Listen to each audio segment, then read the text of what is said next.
Welcome to the Perfectly Integrated Podcast, hosted by Matt Ackerman, where we show the power of teamwork in wealth management. Now, onto the show. Storytelling is really my passion. And as a storyteller, I love talking to other storytellers. Nothing really gets me more excited in the world than hearing how they do it and stealing some of their secrets along the way. The coolest thing to me about storytelling is the evolution of the message and the desired medium for that message. I started writing at first, writing stories for print, then I was doing video, and now I'm really loving podcasting. But to get better at podcasting, I really wanted to hear from an expert. And there's no better expert than one who's here on the podcast today. And that is my guest, Matt Halloran. First, he's always been somebody who's evolved through different careers, through different areas. And I've loved him every step of the way. When we first met, he was an advisor coach. And I think when I met him, it was probably like his third career already, right? Prior to that, he was in the Navy. And since I met him, he's been an award-winning author on a book about social media. And he's always one of my favorite experts, no matter what role he's been in. And now today, here he is with his company, ProudMouth. They're doing amazing things to help advisors really dominate podcasting. So with that, Matt, welcome to Perfectly Integrated. It's an honor to be here, my friend. So, Matt, first and foremost, is there a connection, a connective tissue from the Navy to podcasting? No, I was actually even way before the Navy. So I started behind the microphone at 13 years old. My high school had WKDS, which was a whopping 100-watt radio station, which I think maybe reached the end of the school's parking lot. But I was Mad Matt Halloran, and I did that all through high school. So I had a show for almost 4 years. I did try, interestingly enough, with the connective tissue to the Navy. I wanted to be a broadcaster in the Navy, but it's like an impossible job to get. And so I was not able to get that specific school and designation. And that would have been really interesting if I could have. It's so interesting because in high school, I was the kid who did the morning announcements too. I was in high school theater. I'm telling you, if there's one thing that I could stress on any parent is get your children to do public speaking early. It makes everything else so much easier. Well, and look at your evolution. I mean, goodness gracious, from a writer to a reality TV, not just host, but also like a creator. I mean, you were the director. You really did everything on that show. And I mean, yes, you had a hell of a team, mind you. You really did. But it was fascinating to me to watch your career development since I've known you. So I've known you about almost 10 years now. Yeah. So, you know. And it's something that's always left an impression on me is the first time you and I went to dinner, you may not remember it. We went to a steakhouse in Arizona and you gave me just some great advice. You told me, hey, above all else, be memorable. That is what you told me at that dinner. And I've always tried to live up to that. Like just do something memorable, just stand out and be memorable. And at the time you were coaching advisors and I just really took that as some great advice. So when you think about podcasting, now that you're doing more of this, why is that important? How can advisors be memorable with a podcast? So we have something called the perfect podcast formula. And I really do truly believe that this is the key to recording memorable deposits of information into the logos of financial services, right? And it encompasses four things. So it's storytelling, education, entertainment, and then call to action. If you have those things, and this is why the Perfectly Integrated podcast is so much fun, because you force them to tell a story, right? Which is wonderful, right? Of course, you do it gently and they just opt in, right? Because it's easy, but you're going to get them to tell a story. You're entertaining, so you already bring the entertainment quality because you've been behind the microphone for so long. And then you empower the guest for education. Right. But it's interesting because the one thing that I think most podcasters don't realize is that they have the real estate for that call to action, Matt, and they don't take it. Now, I'm not saying you hawk stuff or sell stuff, but if I'm invested into listening to you for 30 minutes, and if you say, hey, dude, do this, I'm probably going to do it. So what would that be? Go to our website, download our white paper, subscribe to the podcast. If you have any questions that you'd like for us to ask a guest or us on a podcast, please email me at blank. It's amazing to me that people are so against wanting to sell, which we support wholeheartedly, that they don't realize that they can still get somebody to take action, which is fundamentally different than selling. It's so interesting because I've gotten comfortable doing it with those 3 and 4 minute videos, a call to action at the end. But sometimes it feels like we're almost more intimate in a podcast setting because we've spent this 30 minutes together. It's more chatty, it's more relaxed, and you almost feel guilty now, like, hey, I've earned your trust for this 30 minutes to listen to whatever I'm talking about. Why getting them to take one more step feels almost like an intrusion, but you're saying it's not. That call to action is important. It's an important step. It's the principle of reciprocity, and that's a really powerful technique that a lot of people don't understand, I've found. Is when you do something genuinely good for other people, which I believe experts who are using podcasting as their medium are really generally trying to educate the public. They're the most successful ones. Let me say that. People who are excited to be on the show, excited to interview people, excited to be interviewed because they want to make the world a better place. You guys all can't see this, but right behind Matt's head, he's got a banner that says "Be kind," right? And if you go into your podcast with altruistic feelings, then it's okay to be non-altruistic at the end, but don't try to hawk them something, Matt. Like, don't try to sell them. Just get them to take an intermediary action to deepen the relationship even more. Again, white paper, website, follow us on social, that sort of stuff. Right. Let's connect. Let's continue this. I mean, more than anything, someone, at least for me, doing the podcast, I love when people have listened. I love when someone connects with me on LinkedIn and says, hey, I just listened to this podcast and this was a really cool interview. It really makes you go, wow, I'm making an impact. I want to kind of continue this conversation with folks, not just the folks that are on the podcast with us, but the folks listening. I want to know what you're thinking about. What do you want to hear about? How can I connect that next dot for you? That connective tissue we're talking about. To me, that's everything when it comes to good podcasting. When you do a podcast correctly, which we believe is an interview / conversational format, they already feel like they're part of the conversation.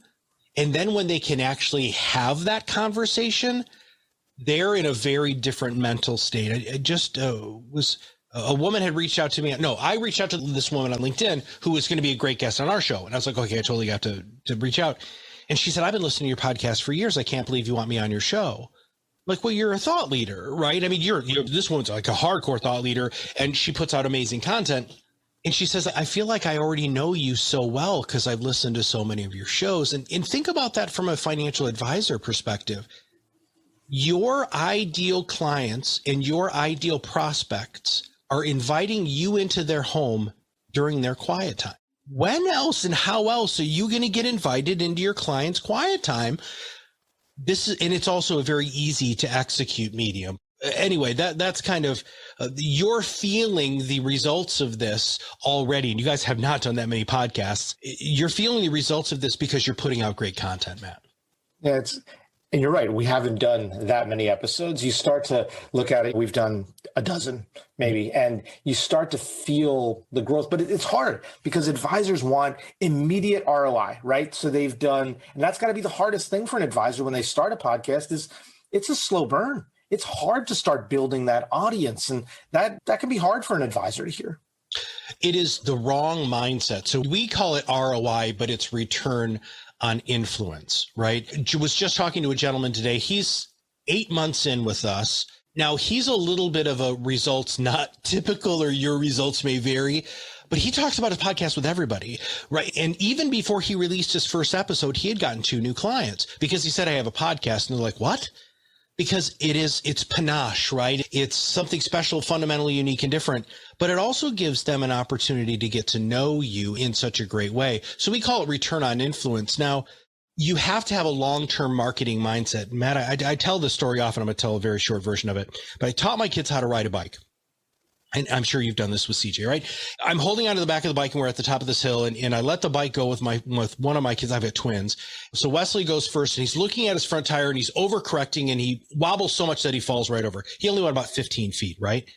So he got up, brushed himself off because he knew he was going to hurt a little bit and we're on a grassy hill, whatever. So then Derek, I'm thinking to myself, how do I get it so that they ride longer? And I noticed that he was looking at his front tire. So I said to Derek, look as far out on the horizon as you can. And it was smooth sailing. In fact, Matt, I had to chase him to make it so he didn't go into the road because he rode so far on his first run on a bike. That's the sort of marketing mindset that you need to have.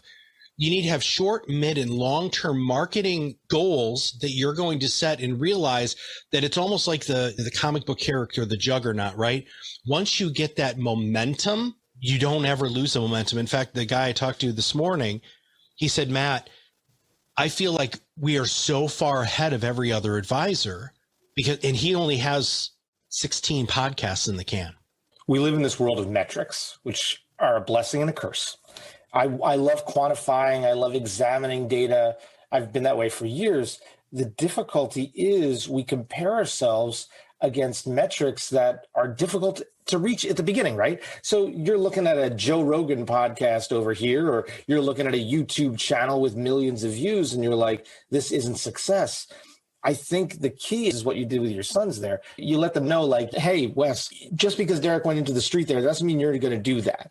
How do you kind of let them know, hey, it's okay to hit these short goals initially at first, and it can still be a success? Well, we try to take care of a lot of that through our discovery process to set very clear expectations. You're going to get short wins. You're going to get fast wins. You're going to get midterm wins. But the goal is, how do you realize that 9 months is really when we found out? In fact, our logo before we rebranded was a rocket, right? It was because we talked about escape velocity, right? That's really what happens with podcasting. There will be a point at which you hit escape velocity, which allows you to, once you hit escape velocity out of our atmosphere, it's pretty effortless, right? You're going 1,000 miles an hour with very little juice, right? That's what you get with podcasting. But advisors have been terribly spoiled, Matt. They'll pay for leads. Within 24 hours, they start having to make phone calls. The funny thing, though, and this is they don't do the work, right? So no matter what marketing you do, podcasting, video, buying leads, seminars, you have to show up and you have to be willing to do the work. The people who are willing to do the work and are willing to show up and not phone it in, that's when everything changes, right? Mm-hmm. Not only with their marketing, but also with brand awareness and community awareness and all of that stuff. I'm fairly fortunate with the podcast, and I have a decent enough social following that helps, but I don't think it's necessary the way you guys have built your model, because by working with Advisorpedia, that gives these things. I can talk from the other side. I kind of went into this. I had the experience with Matt, with podcasting, with investment news. You'd worked with our CEO. You'd done an incredible job. I was already convinced with how you guys handled things. So it made it easier for me. But I also got to go into this now instead as the host. So I got to see it from another set of eyes.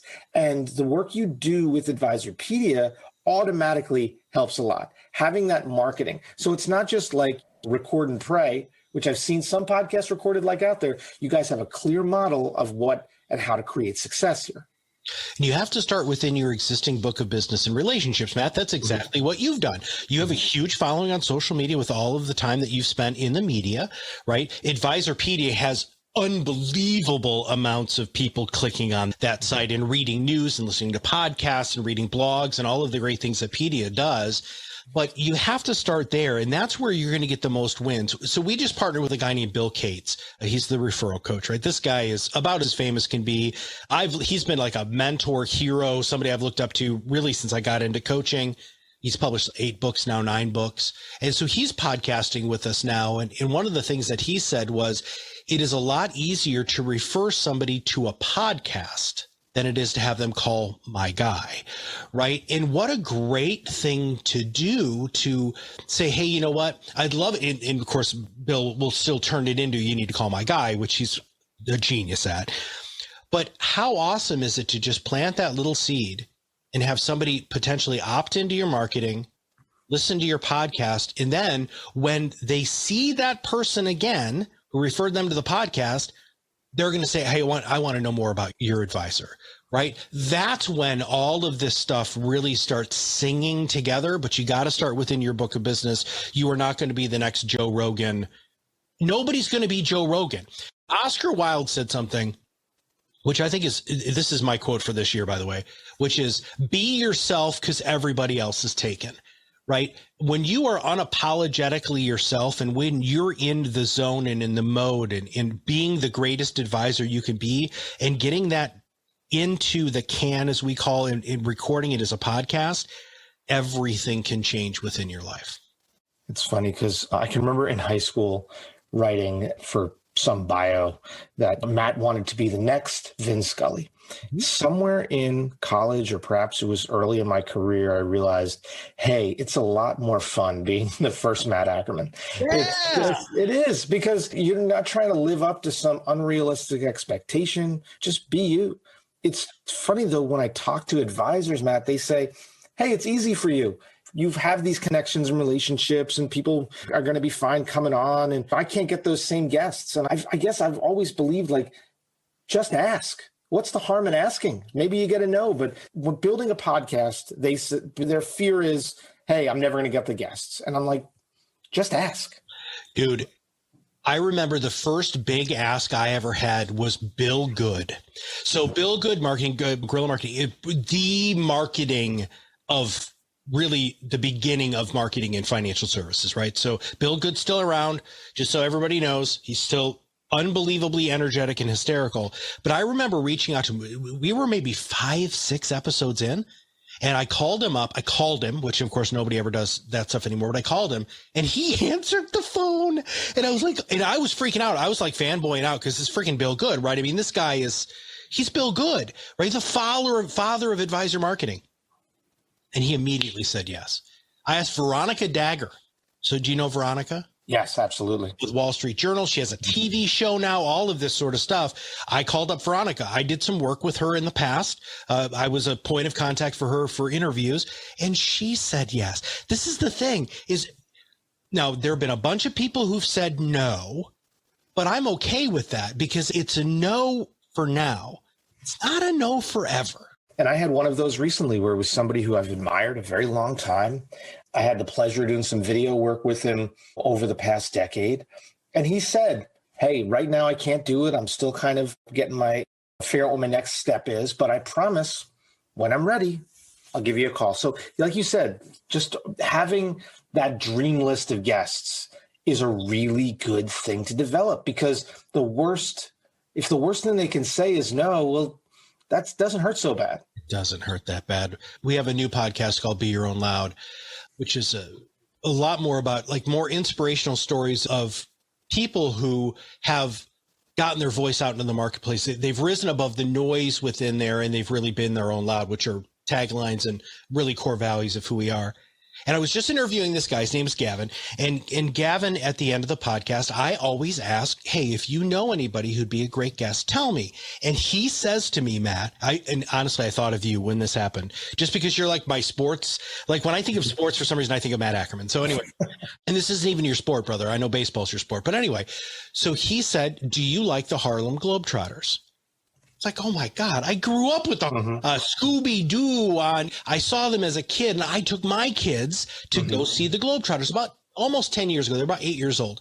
And he said, well, do you remember Big Easy? Now, Big Easy was the leader, right? So there's always the leader. And I have a picture with both of my boys standing next to Big Easy. And he said, Big Easy is a great friend of mine. Wow. He's like, would you like Big Easy on your show? And I was like, oh my God, are you freaking kidding me? Talk about somebody who's done everything that we believe at ProudMouth. Unapologetically be yourself, rise above the noise, really get noticed for being you. He wasn't Curly. He wasn't anybody else. He was Big Easy. He was his own person and really ran the Globetrotters on the court for many years. And he reached out to me. So I get an email or a LinkedIn message from Nathan is his name, Nate. And he's like, Matt, I would love to be on your show. See, that's the thing, guys. So the two biggest things that I hear, Matt, all the time is, what am I going to talk about? And what am I going to do about compliance? So those are the two biggest issues that advisors will say when they come to podcast. Number one, what are you going to talk about is the easiest thing I can overcome as an objection. One, because I've got a list of over 100 podcast topics that are already outlined for advisors, because we've done almost 3,000 podcasts for advisors now. But the other thing is compliance, and we built everything with compliance in mind, right? You can't work in a heavily regulated industry and not play the compliance game. I remember when we met with Wells Fargo the first time. So by the way, it was like 50 meetings, and we met with Wells Fargo the first time, and they were a no right out of the gate. Like, okay, I totally get it. But why don't you tell us what you need us to do to get a yes? Right now, we could have done what a lot of people do, Matt, which is just close the book, hang up, whatever. We didn't do that. So Lisa's our chief operating officer. We worked and worked and worked and worked. Now, our goal is if we can get Wells Fargo to say yes, nobody else is going to be harder to get through than Wells Fargo. And the interesting thing is they said yes. We started podcasting with the company, and then they said no. But everything that we built so that compliance will just say, yep, absolutely. And the big reason why is because you're not going to be giving investment advice. You're not going to be talking about product. And I've got so many checks and balances in place that, I mean, Matt, look at your podcast. Holy Moses. This is for advisors, right? This is a perfectly integrated podcast. You've never talked about product. You've never given investment. I mean, none of that stuff. And you're running a great podcast here. And now everybody listening, you don't have to be as great as Matt Ackerman behind the microphone, but you can really execute this in a very comfortable way with a very small amount of time and really maximize your ability to influence your community. And I have really enjoyed this transition to podcasting because for me, it's very relaxed. I'm sitting here in my attic. Although I'm a great active listener, you don't have to do it at all. You could just sit here and take a nap if you want to, but I don't do that. But the guests and the people we've spoken to have really educated me in a very different way. As Matt can attest, I too build a nice, strong outline before every podcast, and that's more to put your guests at ease. But once the conversation starts, I let the conversation drive where we go next. It's very different from video. Whereas a video, you're a little more structured, you're a little more timed out. This is a much more relaxed environment. And I think for advisors, this is great too, because also, as Matt reminds me every time we record, this isn't live. We can go back and re-record something. And that makes it really comfortable too. I mean, when you have an advisor, I guess, especially the ones that are getting started with this, doing multiple takes is okay. It is. It's fine. And in fact, we think that it builds confidence because when you say something and you're like, I want to say it over again. And when you know that there's somebody on the other end of the headphones or on the microphone and their whole focus is for you to be great, right? My voice talents, the people who we have who co-host our podcasts, are there for a single purpose, is to make you sound awesome, right? To pull the right leadership out, to make you excited, keep your energy up and all of that sort of stuff. And one of the neat things that happens a lot is because it's an interview conversation-based podcast, they'll say something that they've never said it that way before. And at the end of the podcast, they'll go to Patrice or Eric, which are the two people who we have who are our co-hosts now. And they'll say, Patrice, I've never said it like that before. And Patrice will say, well, did you write that down? And in Eric, the same thing happens with Eric. They'll say, because of the way you asked the questions and because I am so relaxed, I'm not in client mode. I'm not in selling mode. The market just pooped itself and I've got to meet with somebody today. So I'm freaked out. It is that relax. And Matt, I do a pregame for your show, every show, right? You've heard me say the same thing every time, but I want to do that to put your guests at ease. And I will specifically listen for a couple of things. When their voice changes a little bit, their breathing changes, but I want them to laugh. If I can get them to laugh before we ever hit record, their whole podcast experience is going to be so much better. It's when I feel like a guest on any podcast, whether I'm listening to recording something that I'm doing or listening to a podcast, it's when I can feel that they have let their guard down and are really telling me a story that they haven't shared before, that I think, wow, okay, this is going pretty well. We had a podcast a week ago. Patrice did a great job producing it with us. And I don't know the order that these all come out, but it was a fantastic podcast that we were recording. And it was two folks where I didn't have to talk very much. I would jump in occasionally, but it had taken on a life of its own. And that's when I felt like, okay, this is really going well. And I think that's what success feels like to me, is when I am listening and enjoying the story as much as the audience is. That's when I feel like success is happening on a podcast. That doesn't always happen, my friend. and when it does, it really is magical. You just facilitating the ability for two people to communicate passionately about what they love. I think it's a gift, right? People ask me what I do, and I tell them I'm a co-founder of an influence company, which is how we position ourselves. We help accelerate your influence, and they don't understand what that means. So they're like, what does that mean? And of course, I'm trying to continue the conversation because I don't want to say I sell insurance because then everything stops. But anyway, I get to interview people every day, right? My whole job is to talk about podcasting and podcasts. That's what my whole thing is. And it's such a gift, man. There have been people who come on our show that have changed my life. Like my life changed because of an interview that I did with somebody. And I'm telling you, brother, I wasn't expecting that at all, but I'm receptive to it. And I like it when so you interviewed David Cantor. I was one of your first podcasts, first 5. He's a wild card, everybody. He's a genius, right? Literally. And because of that, you have to be prepared for his genius. But I remember him just kind of, so he plays guitar, but he was riffing off something he said, right? And you did such a great job of holding the space to allow him to riff. And he came out with something, and at the end of the podcast, he was so happy that he got to say that thing. I don't even remember what it was. He got to say that thing because you let him have the space to say it. Well, what I loved with that specific episode too was he was disarmed a bit because he had a guitar in his hand. Mm-hmm. And it's clearly a space where he feels super comfortable. What has been a real blessing on these podcasts is having questions from my son, because it allows people to pivot their thinking. I wasn't looking for a hook when I was doing it initially. I really, because of the pandemic and COVID, CJ is a floor beneath me at all times. And because of that, we talk about these things, and I get to tell him about guests, and I get to get excited about these things. He has known Matt Bleistein. I knew Matt before CJ was born. So when I recorded a podcast with Matt Bleistein, he was at CJ's christening. So, I mean, when we have this relationship, so it made it really fun for CJ to ask him a question, and it disarmed Matt, who anybody that knows Matt as well as I do, he's tough to crack through. So it's fun. It was fun to do.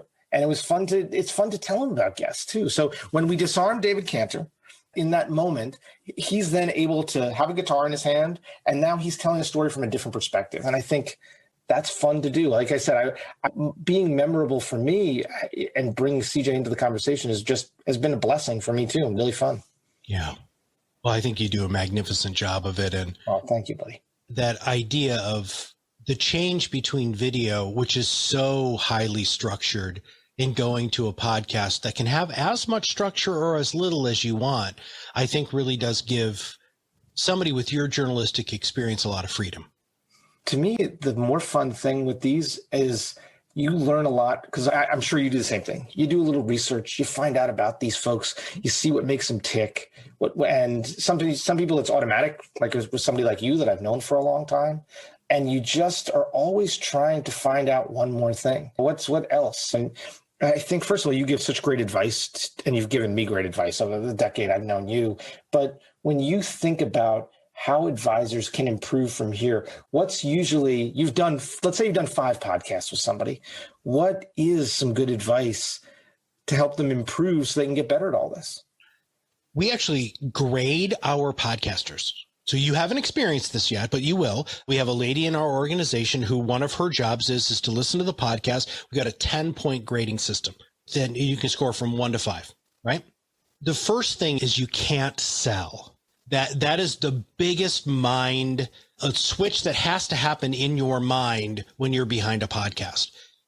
You have to understand that it is about education. It is about informing your audience of something that you believe they need to know. So there's one big thing. The other one is knowing your go-to words. Oh, so, and whatnot. You have to know what those, mine is so. I know this.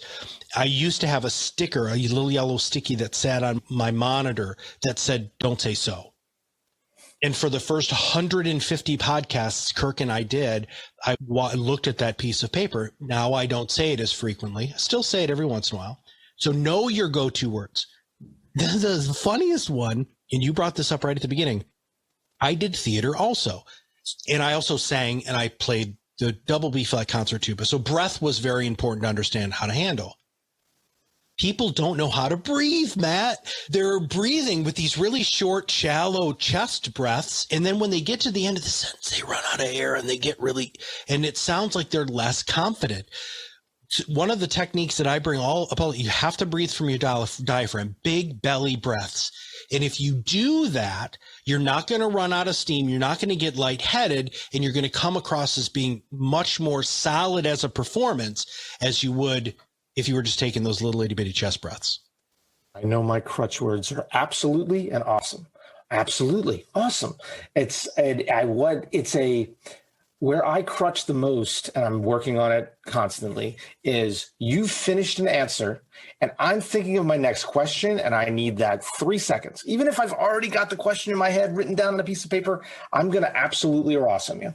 So it's definitely something I'm always working on. You can have that space. That's what the end listener doesn't realize. I will ask a question, and in the pregame, one of the things that we say is, if you need 5 seconds or 5 minutes to come up with an answer, just take it. I'm going to keep recording. My post-production team knows to edit that out.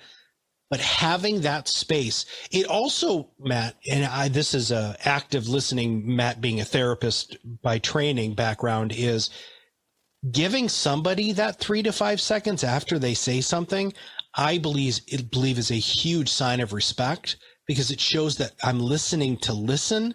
I'm not listening to respond. That is terrific advice. And I know sometimes we're listening just to talk again, especially in this medium where we feel like we have to fill every crack and crevice. But we both know silence is an incredible weapon, and it makes you lean in. Silence makes you lean in. Totally, dude. Yep, absolutely.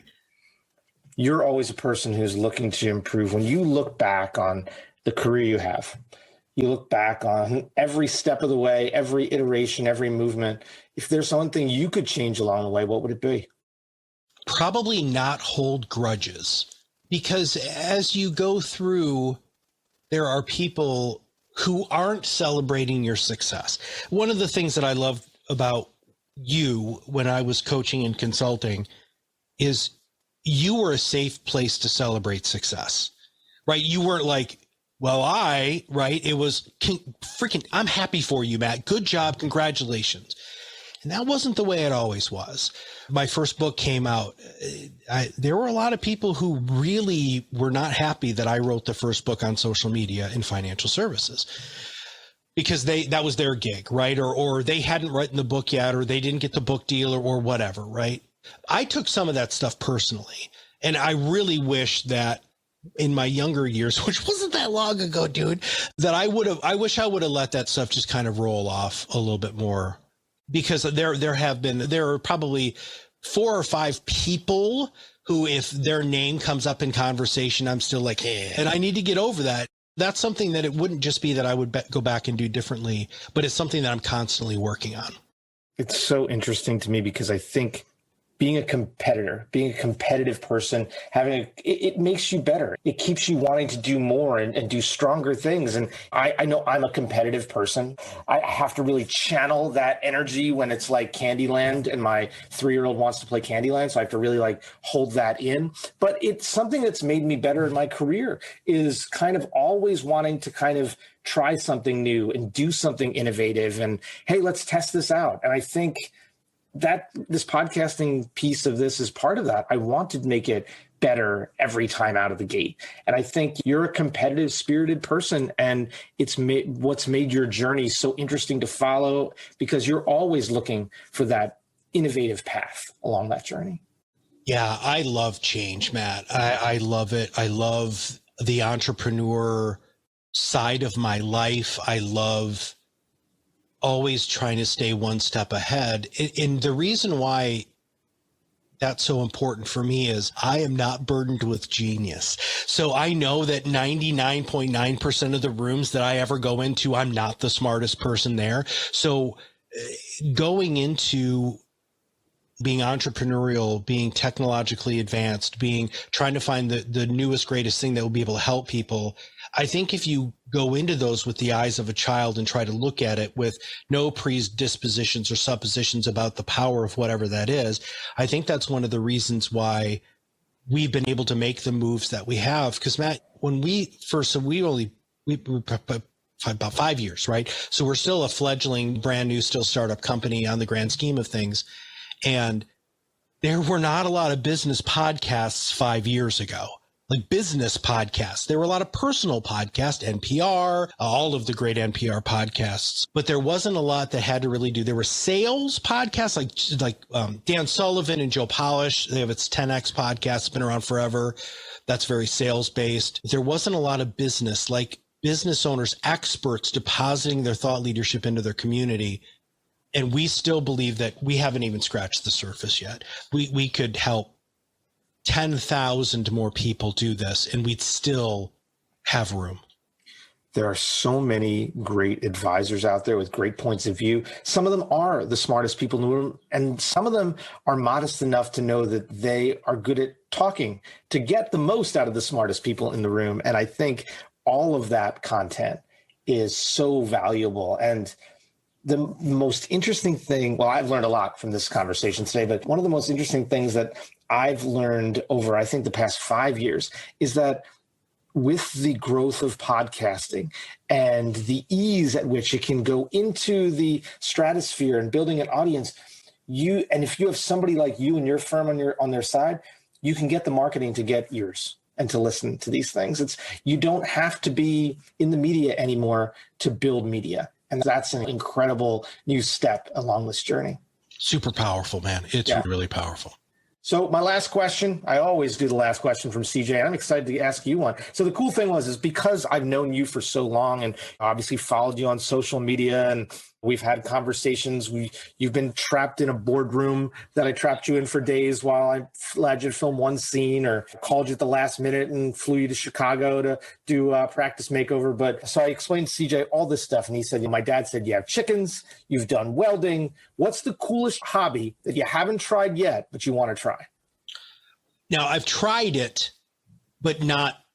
It's glass blowing. It's just, that's it, right? There's something about fire for me, dude. So blacksmithing.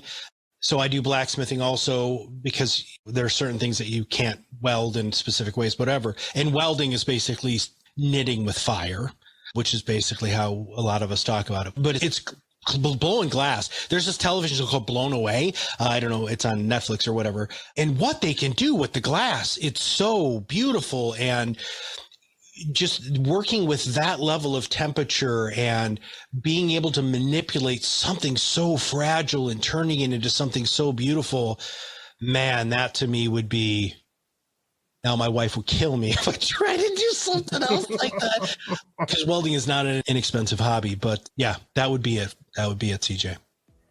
Well, manipulating something fragile and doing something and creating something with it is what you do with podcasts every day, buddy. It is so awesome to get a chance to talk to you about all this. And thanks for being on Perfectly Integrated. Thank you. Content in this material is for general information only and not intended to provide specific advice or recommendations for any individual. All performance referenced is historical and is no guarantee of future results. Securities offered through LPL Financial, member FINRA SIPC. Investment advice offered through Integrated Partners, a registered investment advisor and separate entity from LPL Financial. Matt Halloran is the Chief Relationship Officer with ProudMouth and is a separate entity and not affiliated with Integrated Partners and LPL Financial.